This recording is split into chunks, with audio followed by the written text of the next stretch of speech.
A powerful attorney, a murdered wife and son, and now shocking claims that the jury itself may have been manipulated. This is not just another true crime story, it is the saga of Alex Murdaugh, a man born into one of South Carolina's most powerful legal families, now standing at the center of one of the most talked about trials in American history. Imagine the sweeping wealth of the Murdaugh dynasty, sprawling estates and courtrooms they once controlled, contrasted with chilling crime scene photos from the family's hunting property, and the tense moments inside a packed courtroom. Add to that the scandal surrounding Becky Hill, the court clerk accused of influencing jurors, and you have a case that continues to twist in unexpected ways. Did Alex Murdaugh really receive a fair trial, or is this case far from over? In this video we'll take you through the full journey, from the rise of the Murdaugh empire, to the night of the brutal murders, to the dramatic trial that gripped the nation, and finally to the ongoing appeals that keep the story alive today. Stay with us, because this case is more than headlines, it's a fight over truth, justice, and power. For more than a century, the name Murdaugh carried enormous weight in South Carolina's Lowcountry, a stretch of land defined by rivers, marshes, and old power structures that seemed immovable. Starting in 1920, Randolph Murdaugh Sr. became the elected solicitor, the chief prosecutor, for the 14th Judicial Circuit.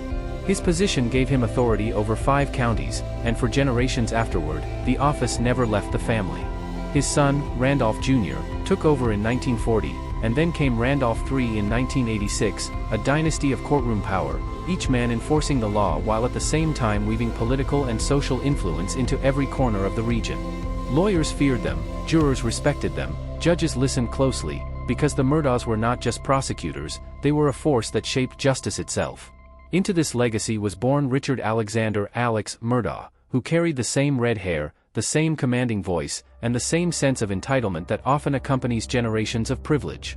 He became a lawyer, practiced at the family civil firm, and enjoyed a life marked by wealth, hunting properties, and deep social connections. Outwardly, he was another powerful Murdaugh, a man who lived comfortably on his reputation. Yet beneath the surface, cracks were forming, and the image of success began to collapse. Alex was drowning in financial problems. His law practice, once a fountain of money and prestige, became a cover for theft and fraud. Clients who trusted him were betrayed, their settlements siphoned off to feed his spiraling needs.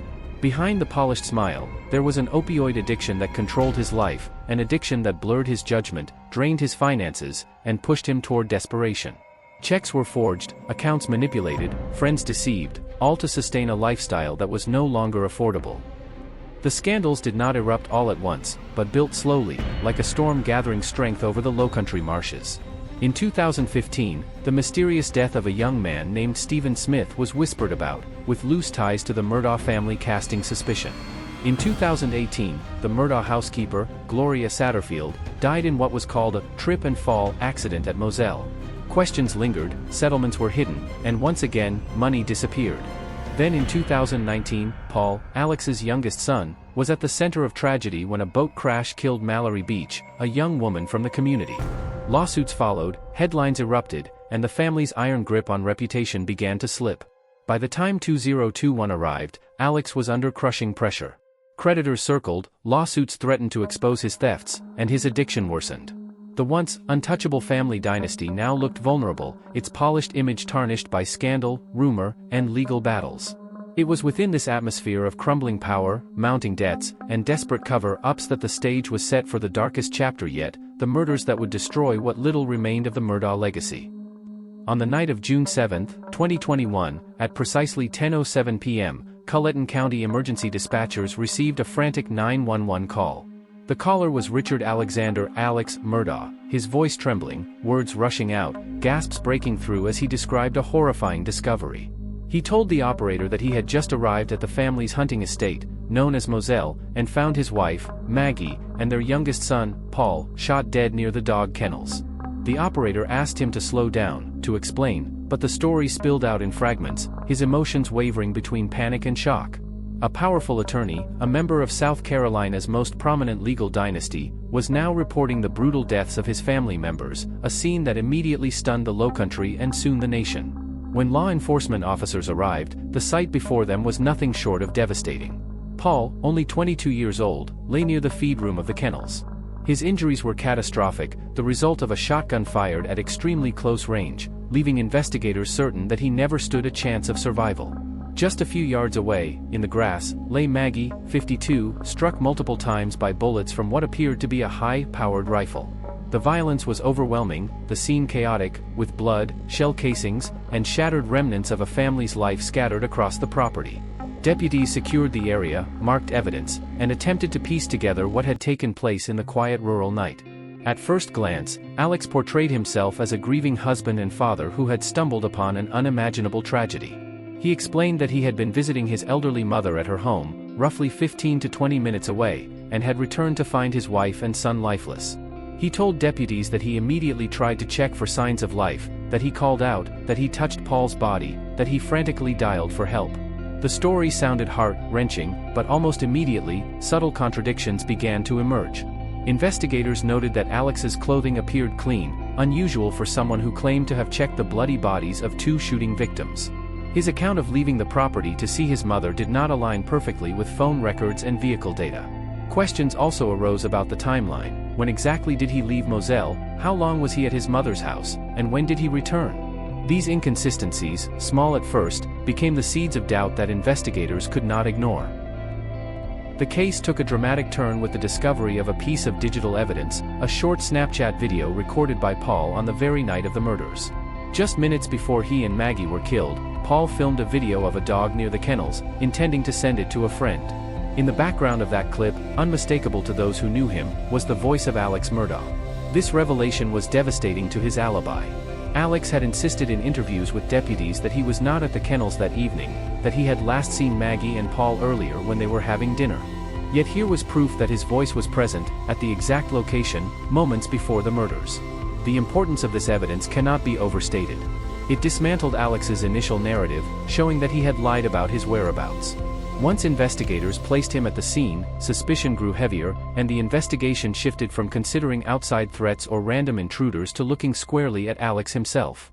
But why would a father kill his own son? Why would a husband gun down his wife? The answer, prosecutors argued later, was rooted in motive, in a life collapsing under the weight of lies, debts, and criminal schemes. By June 2021, Alex's financial world was unraveling. He was facing lawsuits over missing settlement funds, millions of dollars unaccounted for, partners and clients demanding answers. His opioid addiction consumed money at a staggering pace, and whispers about the family's involvement in other scandals were swirling. The boat crash that had left Mallory Beach dead in 2019 was still pending in civil court, with Paul at the center of the case. The family's long, protected name was under siege, and Alex, once untouchable, was cornered.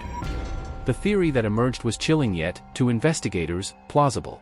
The murders of Maggie and Paul were not random acts of violence, but calculated distractions, designed to draw sympathy, to shift focus, to buy Alex time as his financial crimes closed in around him. By becoming the victim of a family tragedy, he could potentially delay lawsuits, avoid exposure, and regain control of a narrative slipping through his fingers. It was, in the eyes of the prosecution, a desperate act of self-preservation, a ruthless decision to sacrifice his own family to save himself. As dawn broke the following day, the once powerful Murdaugh name was no longer synonymous with justice, tradition, and power, but with suspicion, deceit, and a double murder investigation that was only just beginning. What investigators uncovered at Moselle was not merely a crime scene, but the collapse of an empire built on influence and fear, now crumbling under the weight of blood, lies, and betrayal. The murders of Maggie and Paul marked the end of the Murdaugh family legacy as the Lowcountry knew it, and the beginning of one of the most infamous trials in American history. In January 2023, the small town of Walterboro, South Carolina, became the focus of national attention as Alex Murdaugh's double murder trial began. The courthouse in Colleton County, usually quiet, suddenly found itself surrounded by satellite trucks, reporters, and onlookers eager to witness the downfall of a man whose family had dominated the region's legal system for more than a century. It was not just another trial, it was a clash of power, reputation, and evidence, all compressed into 6 tense weeks. The prosecution wasted no time laying out its case. They pointed to digital evidence, small details hidden in cell phone records and car data, as proof that Alex's story was false. The Snapchat video recorded by Paul minutes before his death was front and center, with prosecutors replaying the audio for the jury, stressing that Alex's voice was captured at the kennels when he had repeatedly claimed he wasn't there. That single clip, they argued, was the key that exposed his lies. Investigators also testified about gunshot residue found on Alex's clothing and on the seatbelt of his vehicle. While no murder weapons were ever recovered, the state highlighted the family's ownership of multiple firearms, including rifles similar to the one used to kill Maggie. Shell casings collected at Moselle were said to match ammunition used on the property, strengthening the connection. But the case did not stop at physical evidence. Prosecutors introduced Alex's financial crimes, a move the defense fought bitterly but ultimately failed to block. The jury heard testimony about millions of dollars stolen from clients, checks forged, settlements hidden. The state's theory was clear: Alex killed his wife and son not out of rage or impulse, but to create a distraction, to generate sympathy, and to delay the inevitable collapse of his financial empire. He was a man living a lie, prosecutor Creighton Waters told the jury, and when that lie was about to be exposed, he committed the most unimaginable crime to save himself. The defense countered by hammering on the weaknesses. No direct murder weapon was ever found, no eyewitness placed Alex pulling the trigger, no bloody clothing was recovered that could be tied conclusively to him. They argued that investigators rushed to judgment, that they ignored other possibilities, and that they built a case on circumstantial evidence. Lead defense attorney Dick Harputlian repeatedly emphasized reasonable doubt, reminding jurors that suspicion was not proof, and lies about small details did not make someone a murderer. The 6 weeks were filled with dramatic moments. Witnesses cried as they described the night of the killings, experts debated timelines, and friends testified about Alex's behavior before and after the murders. When Alex himself took the stand, the courtroom erupted in attention. He admitted to lying about his whereabouts, admitted to being at the kennels, admitted to stealing money and living a life of deceit, but he insisted, under oath, that he did not kill Maggie and Paul. His testimony, filled with tears and apologies, was a gamble that the defense hoped would sway jurors, but to many observers it only confirmed his willingness to twist the truth. Closing arguments stretched over hours, the state painting Alex as a man cornered by his own lies, while the defense pleaded for mercy, urging jurors to remember the lack of direct evidence. When deliberations began, many expected the jury to take days, maybe even weeks, given the weight of the case. Instead, after only 3 hours, the verdict was in. Guilty on all counts. The courtroom erupted in silence, a heavy, stunned silence broken only by the judge's words. Alex stood motionless as the foreperson read the verdicts, his face pale, his body rigid. Survivors of the victims wept quietly, prosecutors exchanged glances of relief, and reporters scribbled notes furiously. For the Murdaugh dynasty, it was the final nail, a confirmation that their power no longer shielded them. The next day, Judge Clifton Newman delivered the sentence. His voice steady, his tone unflinching, he told Alex that his crimes were one of the most troubling cases he had ever seen. Then, with the weight of history behind his words, he sentenced Alex Murdaugh to 2 consecutive life terms, without the possibility of parole. Gasps filled the courtroom, some cried, others nodded, the community recognizing that the once untouchable heir of a legal empire would now spend the rest of his days behind bars. Outside the courthouse, reactions varied. Some saw justice served, a powerful man finally held accountable. Others whispered doubts, clinging to the defense's argument that the evidence was circumstantial, that the trial was more about image than certainty. But for now, the law had spoken, and Alex Murdaugh, once a lawyer feared and respected, was now inmate number 00390394, beginning a life sentence that would forever mark the end of the Murdaugh legacy. When the verdict came down in March 2023, the world believed the case of Alex Murdaugh had finally closed. The Lowcountry dynasty had collapsed, Alex was sentenced, and the victims' families had some form of closure. Yet, the story was far from over, and at the center of the next twist stood an unlikely figure, Becky Hill, the elected clerk of court for Colleton County. Hill had been a behind-the-scenes figure during the trial, responsible for managing court documents, organizing proceedings, and ensuring jurors were taken care of. But after the trial ended, she stepped into the spotlight. She granted interviews, spoke on camera, and even co-authored a book titled Behind the Doors of Justice, marketed as a rare inside look at the historic trial. Her sudden fame, however, created questions about her motives and her conduct during those crucial weeks. The defense team quickly pounced. In September 2023, Murdaugh's attorneys filed a motion seeking a new trial, arguing that Hill had improperly influenced the jury.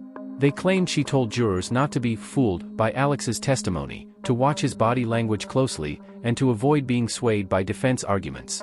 If true, that kind of interference could undermine the foundation of the guilty verdict. Defense attorney Dick Harputlian, speaking outside the courthouse, warned the public, every defendant, no matter how despised, deserves a fair trial. If jurors were coached by the clerk, that fairness is in doubt. Jim Griffin, Alex's other lawyer, was even blunter: the verdict may have been contaminated, and if it was, justice demands another trial. The claims spread like wildfire. Was Becky Hill simply overzealous, eager to see a guilty verdict, or had she crossed the line into outright misconduct? Some jurors gave sworn affidavits, stating they felt pressured by her remarks. Others denied any influence, insisting their decision was based solely on the evidence. The split deepened the mystery. In January 2024, Judge Clifton Newman reviewed the motion. After lengthy hearings, he denied it, but not without sharp words. He acknowledged that Hill's conduct had been, in his words, ill-advised and foolish, but he concluded it had not decisively altered the outcome. The guilty verdict stood, and Alex remained in prison serving 2 life sentences. For many, that might have been the end. But in May 2025, the saga exploded again with a shocking twist. Becky Hill herself was arrested, charged with perjury, obstruction of justice, and misconduct in office. Investigators accused her of lying under oath, mishandling her duties, and manipulating processes tied to the Murdaugh trial. The revelation stunned observers. Now the central question grew louder: did Alex Murdaugh truly receive a fair trial, or had the clerk of court, the very guardian of courtroom integrity, tainted the process? Legal analysts quickly drew parallels to other high-profile cases where misconduct led to overturned verdicts. Court TV's Vinnie Politan summed it up on air: if the jury was nudged, even slightly, then the foundation of this conviction is shaky. And the fact that Hill now faces charges herself only fuels the fire. Supporters of the original verdict argue that the mountain of evidence against Alex remains overwhelming: digital data, financial fraud, and his own lies. They say the jury's decision reflected the truth, not the clerk's whispers. Yet, defense attorneys insist that the justice system must be beyond reproach. If even a hint of tampering occurred, the only remedy is a retrial. The public reaction has been divided. Some believe Becky Hill's arrest proves the defense was right all along. Others think it's a sideshow, a distraction from Alex's guilt. Social media boiled with speculation, memes, and debates. If the clerk can't be trusted, how can the system? One commenter asked. Another replied, this doesn't change the fact that Alex killed his wife and son. As of now, Alex Murdaugh's appeals continue. His lawyers have new ammunition, pointing directly at Hill's arrest as evidence that their client was denied a fair trial. The courts will once again decide if justice was properly served, or if the case of the century in South Carolina must be tried all over again. What began as a story of a powerful family's downfall has now shifted into a wider crisis of confidence in the justice system. Was Becky Hill simply careless, caught up in the media spotlight, or was she deliberately manipulating the trial for personal gain? Either way, her fall from grace raises a haunting question: did the state convict Alex Murdaugh fairly, or did courtroom misconduct blur the line between justice and spectacle? The truth, for now, remains tangled in the very system meant to protect it. The trial ended in March 2023, but the legal war didn't stop there. By December 2024, Alex Murdaugh's defense team had filed a massive 132-page appeal, and every page carried the same message: the trial was unfair, the conviction was tainted, and Alex deserved another chance in court. The centerpiece of the appeal was jury tampering. Becky Hill, the Colleton County Clerk of Court, had become a national figure during the trial. She wrote a book, appeared in interviews, and even gave speeches. But the defense claimed her ambition crossed a line. According to affidavits, Hill allegedly told jurors not to be fooled by Alex's testimony, warning them that his emotional breakdowns were just an act. The defense wrote, no defendant can receive a fair trial when the clerk of court actively urges jurors toward guilt. But that wasn't all. The defense also attacked the use of financial crime evidence. Prosecutors had painted Alex as a desperate man, drowning in theft and fraud, who killed to distract from his downfall. His lawyers countered that these financial charges had nothing to do with the murders, and only served to blacken his character. They argued, the jury was asked to convict Alex not for murder, but for being a bad man with money problems. The so-called blue raincoat was another point. Investigators found a raincoat in Alex's mother's home, laced with gunshot residue. But it was never tied to a weapon, and the defense insisted the state exaggerated its importance. Likewise, they claimed Maggie's iPhone had been mishandled, with evidence taken out of context. In their view, the trial was a perfect storm of prejudice, not proof. Then came a twist in July 2025. Newly surfaced text messages between Alex and his cousin, Curtis "Eddie" Smith, shook the case. Smith was the man accused of helping Alex in a failed roadside insurance scam, and he loomed large in the wider Murdaugh saga.